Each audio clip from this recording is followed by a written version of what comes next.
Look. At what?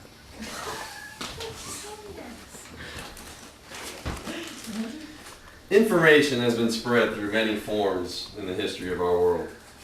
Word of mouth, through newspapers, through religious leaders, political leaders, books, magazines, television, and the internet.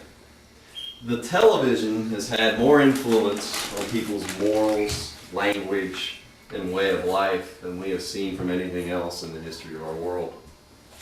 Because of this profound impact that the television has, as the morals of the television change, so do the morals of society. Today, I'm going to use some different sources on my topic to help establish my point. And my point today is ensure you that you fully understand the cycle of total disregard to morals that television has, and that as we as a people can do something to not only stop this cycle, but to turn it around. I'm going to show you today that as TV has become more violent, so has society.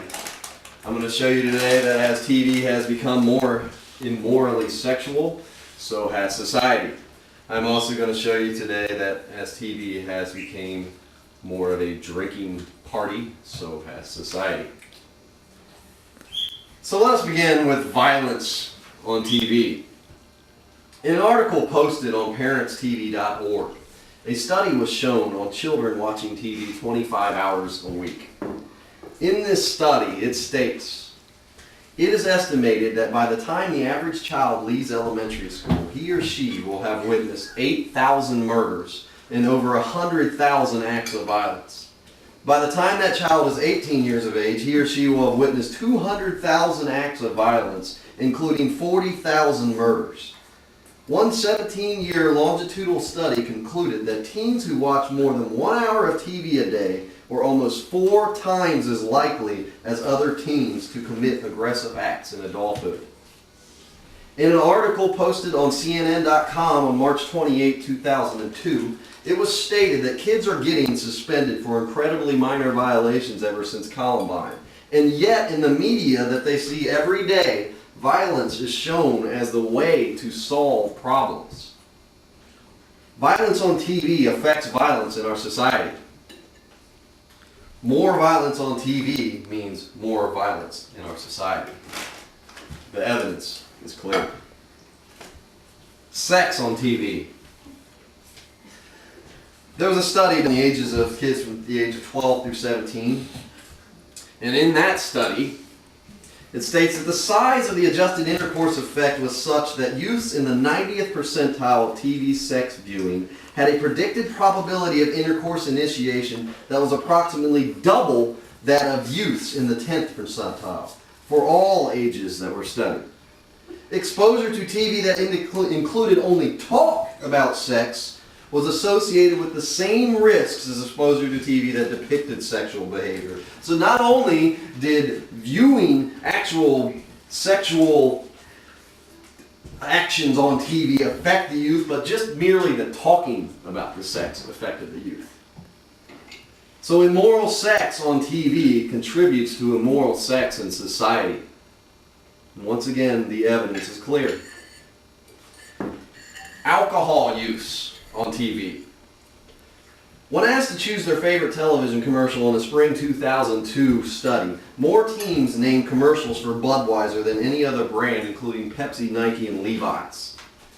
Young people ages 12 to 20 saw more television ads for beer and ale in 2001 than for fruit juices, fruit-flavored drinks, gum, skincare products, cookies, crackers, chips, nuts, popcorns, pretzels, sneakers, non-carbonated soft drinks, or sportswear jeans, all combined.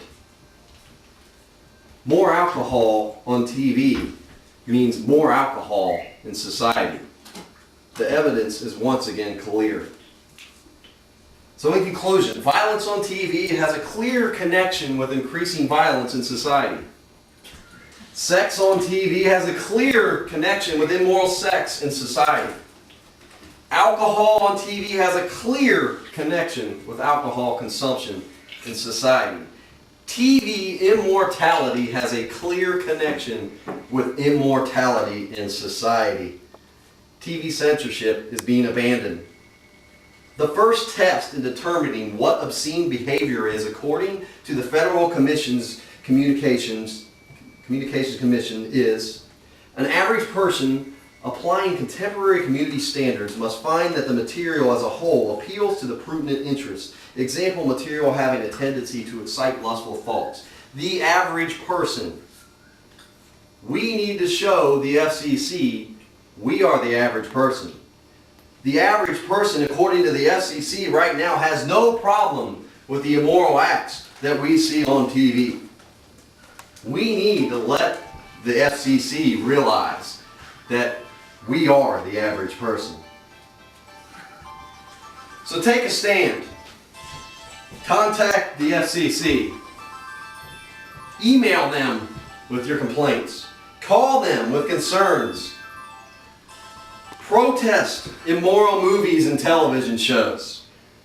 Show the FCC we are the average person. Turn the cycle around. Show them we want moral back on our television so we can have morals back in society.